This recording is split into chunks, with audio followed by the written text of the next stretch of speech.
Welcome back to Your Choice, TC&A's weekly newsletter, where we bring you tools and resources to support your next level of leadership, both with yourself and with your teams, with your organizations. We're going to be talking today about building trust, building internal trust first, so that we can also experience that external trust. And we had a great summer talking about trust a lot, didn't we, Tess? Yes, we did. It was a lot of fun guiding large groups and teams and individuals through so much of the trust seminar and building trust within themselves and with others. Yes, yes. And as we are now enter fall, happy fall, we are going to continue that building of trust seminar that we have available for the rest of the year. We also have a generational communication and leadership workshop that we did over the summer, and we have a full 90-day guide for that as well. So I'll put the link in that for people to be able to download. And then we also did the five dysfunctions of a team seminar. That's been a book that's been in our resource library for many, many years. And so when teams and organizations come back around and want to use that one, it's always fun to dive back into that and really help people also support trust because ultimately that book does focus on the building of trust within a team, right? Absolutely, the foundation of it for sure. Yes. Yeah, yeah. So those are just a few options that we offered over the summer. And again, we'll continue to offer those here into the fall. And we have a lot of other seminar and workshop options that you can check out on our website. But today we wanted to give you a little taste of an exercise, of a trust exercise that is in the Building Trust seminar, that internal trust to build the external trust. And so we're going to walk you through, let's see, four different areas here today. You're going to be able to give yourself a score of 1 through 5, one being low, five being high on these questions. And Tess and I are just going to talk about them a little bit to really help you be able to build that internal trust and see the story that your scores are starting to tell yourself with your level of trust with yourself and with others. So I'll turn it over to you, Tess, to get us started here, and we'll go back and forth as we continue to discuss trust here. All right, I love it. You know, trust truly means so many different words to all of us. It can mean reliability, confidence, impact, meaning, integrity, and inspire.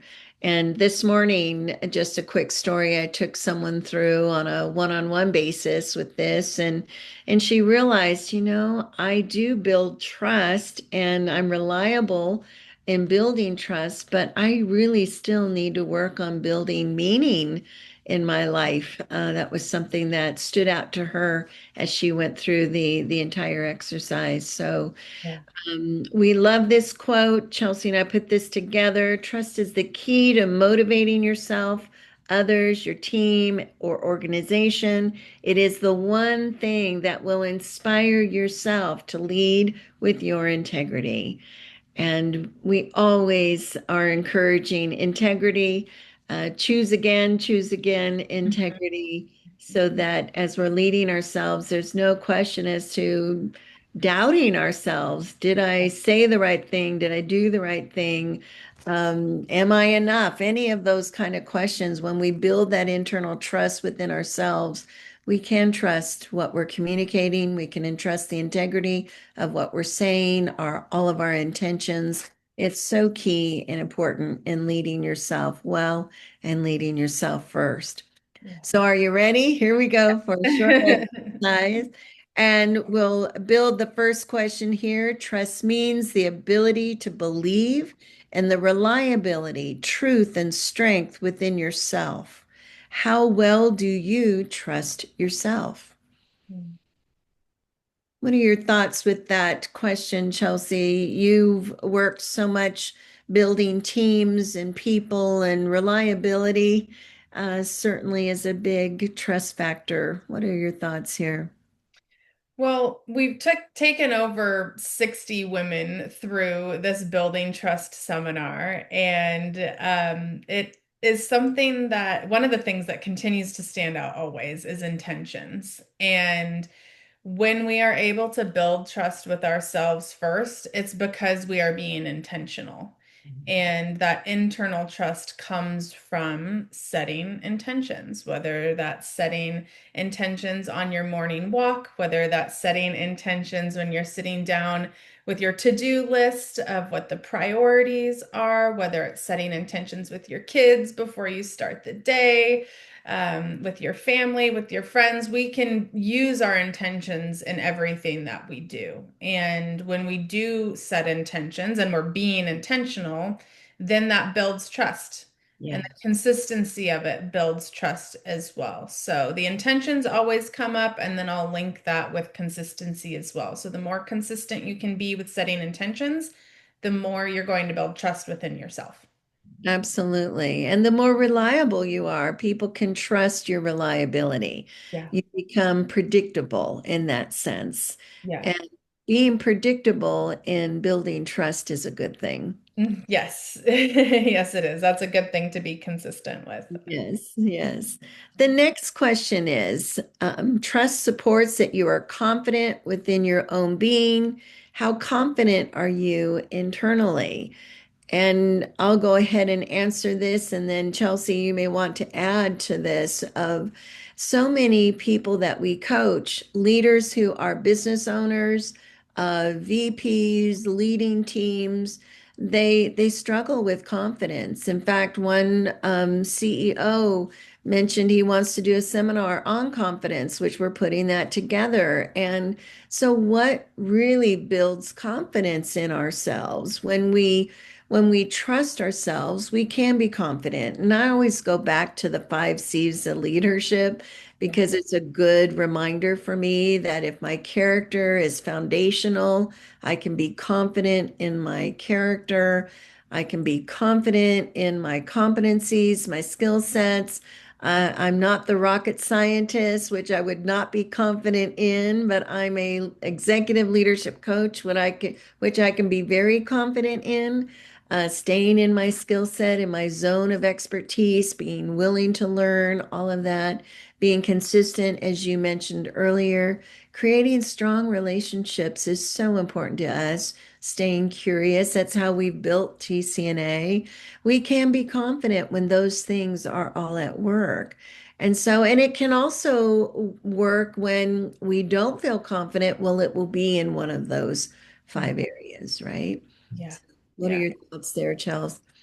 Well, the 5 C's of leadership have certainly been the foundation for me to really rebuild a confidence over the last decade.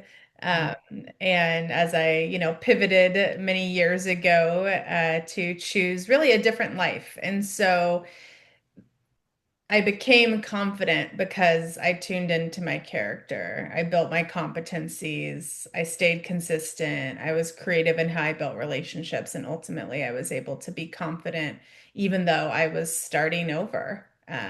And, a decade later, I can say that the 5 C's are still a foundation of what I do and who I am every single day. So the consistency piece stands out always to lead to the confidence.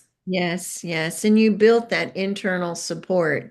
I watched it. I was supporting you, coaching you through that whole process of just continuing to trust that internal support for yourself. And then you had the external support coming into your life as well. It all, I know it was a big journey. Mhm. It wasn't magical, but it really felt like you were in your flow as you continued to make the change and the transition. Thank So you. Well, great. there's certainly some magic to it, I think. Maybe the magic comes in trust impacts Mhm. everything within who you are, how you communicate, which you are such a strong communicator, make decisions and do what you do. How well do you trust the impact that you have within your own communication and decision making? You are a strong communicator and excellent in making decisions. What are your thoughts here? Yeah, I'm just rereading that question. I'm going to say it again. How well do you trust the impact that you have within your own communication and decisions? So just encouraging you listening that, giving yourself a score 1 to 5 here. How well do you trust the impact that your communication and decisions have? Um, I put a 4.5 for this one. I think there's always room for improvement, although I think I scored myself 5 on the next question, but we'll get there. I think that learning to understand my own communication style and that there's different communication styles has led me to make more confident decisions, knowing that I can be confident in how I'm communicating and the style that I'm using, that I can confidently shift to a different style of communication when's needed, and that I can also help other people learn that there are different styles of communication. There's different styles of leadership, and there's different styles of making decisions as well. Being a strong feeler on the Myers-Briggs side of things, as an ESFJ, that feeling component in my decision making over the years, I've had to learn to use it when it benefits me, but also not lean too much into how I'm feeling about everything because sometimes I just need time to process and tune more into the logic and the reason and asking critical questions so that I can make sure that I am confidently making decisions. So, and ultimately, all of that requires communication as well in the process, especially when we're working together or when I'm working with clients.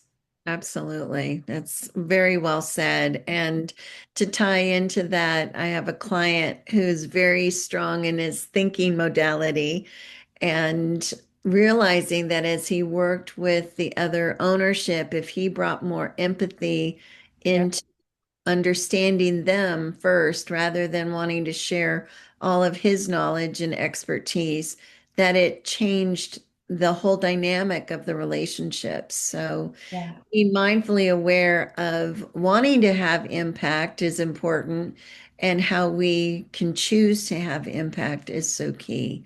Yeah. Um, yeah, Well, thank you. you've made a dynamic difference in his life, and he's had great outcomes from the coaching process. So just a little It's shout out to great working with that.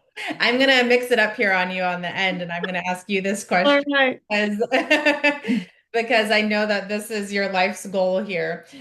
Trust creates what is most meaningful to you in your life. How much are you focusing on creating meaning in your life? Scale of 1 to 5, Tess. And oh, creating meaning. It's just the piece that gives me energy every single. I love that. It truly does. And knowing that every day I have a choice to create meaning, not just for myself and our family and our business, but for those we work with, those that are entrusted into our leadership. It's an honor and it's a privilege, and it creates meaning every single day. I don't know that there's a day that goes by that there's not something that is meaningful, right? When I'm really paying attention to it. Yeah. And there's meaning all around us. And I will say this, if we choose to be in tune with what's meaningful, not just what we're getting, but what we are participating in our relationships, in the work that we do, in our decisions, in building trust, in the impact, in the support, in the service of others, there is meaning. Yes. Yeah. And that is my calling, to continue to create meaning with the newsletters that we write. We call it your choice. It is your choice. There's meaning in every single newsletter and intentionality. There's meaning in every single seminar that we bring. There's meaning in every coaching. There's not a time when at the end of a coaching meeting there's not something that's been meaningful to someone that we've coached, right? Yeah. And in fact, in some ways, what's happening now is some of our clients that have been with us for so long, as they're unpacking what the challenge is, they're solving it right there. Yeah. They don't need us to ask the hard questions like we do, right? Or they don't need things drawn out so that they can see. They're seeing it. And that's what, again, creates so much meaning because we're seeing their growth before our eyes. Yeah. Yeah. And I celebrate that. And I love a great celebration. Both of us do. I celebrate what we're and creating meaning within the little lives of our grandchildren. There's so much meaning there. There's so much meaning in family. There's meaning in the work that we do, and there's meaning with the clients that we work with, and those we have yet to meet, but read our newsletter. There's meaning, and we are just so deeply grateful for all. Yeah. Absolutely. I knew you would love answering that one. Uh, So Thank we you for have switching it up. Yeah, absolutely. So you have four areas between trust means, trust supports, trust impacts, trust creates. We'll list all of those questions in the newsletter for you as well so that you can visually see that, giving yourself a score of 1 to 5, one being low, five being high. And ultimately, what these scores are going to tell you is it's just going to tell the story of where you're at now with your level of trust within yourself internally. And there's no right or wrong. This is just to take self-assessment of where you're at so that ultimately you can start to move yourself to the next level. And that is what we are here to help you do is move yourself to the next level of your leadership. And what we love about this next level that really has come through for us all year since we launched the new website in April is that we can meet you where you're at. And that's the beauty of being the executive leadership coaches that we are and having the over 50 years of experience that we have is that we can meet people where they're at and we can take you to the next level with yourself, your own trust in your own self and your commitment to your own leadership wherever you start. So we want you to know we are here for you and we believe in you and we want to, continue coaching you to create meaning, create support, create impact, and really create trust within yourself, both internally and externally. Absolutely. Thank Happy fall again, and we will see you next month. you. Bye.